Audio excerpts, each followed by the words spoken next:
I'm not the guy that made forbearances or loan modifications, but I am the guy that knows all about them. What I could tell you right now is our country, our consumer, your neighbor, your brother, sister, cousin, mother, father, aunt, uncle, could potentially be facing serious financial hardships. So the things that you should know about forbearances and loan modification are going to be found in this video.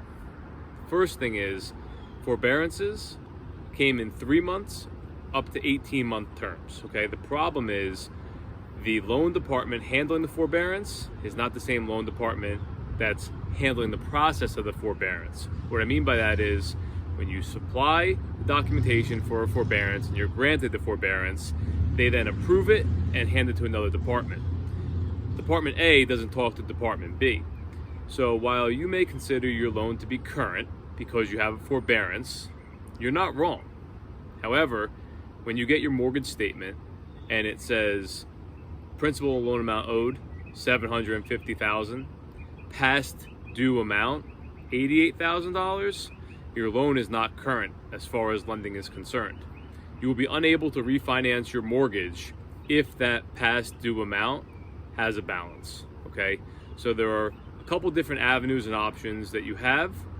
Each loan modification, forbearance, past due forbearance has its own intimate facts that have to be addressed. Okay, every single person that's in this situation needs to get individualized personal advice on what the best avenue is if your goal is to catch up on your mortgage, come current on your mortgage, or potentially refinance your property. The banks are not going to tell you this because the banks don't know. The bank's workers don't know. The problem is once you miss one payment, you become on the bank's radar as a delinquent loan status. The people that handle these departments are not knowledgeable, they're not experts, they're not proactive, and I hate to say it, they're not here to help you. They're here to just kick the can down the road. I had a client today tell me that they received foreclosure notices when they made the last 2 payments on the loan and were granted a 15-month forbearance on their property in New York City. They're starting to get worried. What I want to assure you is, in today's world, you absolutely, positively need to buy yourself time, but get the proper advice. You may have to go down a 2-step process. You may have to take out a higher interest 8, 10, 12% bridge loan to pay your loan current and then refinance. You may have to take out a hard money loan and wrap in payments and make things work for the time being with the goal to have permanent financing in mind at step 2. I understand this is an uncomfortable situation for many people, but if you don't get ahead of this problem now, 1, 2, 3, 4, even 5 years from now, this could pose to be a big problem for you, your finances, your credit, and everything else. So while I do believe there will be more government intervention and credit score boosts, I don't believe that time is anywhere near. I do believe that taking a proactive approach to solving these problems as they come will be the best remedy to this situation.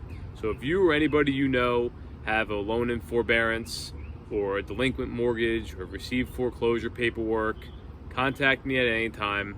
I believe that you will not only get the best advice, you will get the best strategy to get yourself out of harm's way. And that is the most critical solution to today's problem. Otherwise, there will be millions and millions of people that not only enter foreclosure, but have their lives negatively impacted for the foreseeable future should they not take appropriate action. So as always, I hope you follow my pages, hope you listen to my podcast, hope you read my articles. I believe I have a very, very good, if not the best, grasp on helping people get out of this current market environment.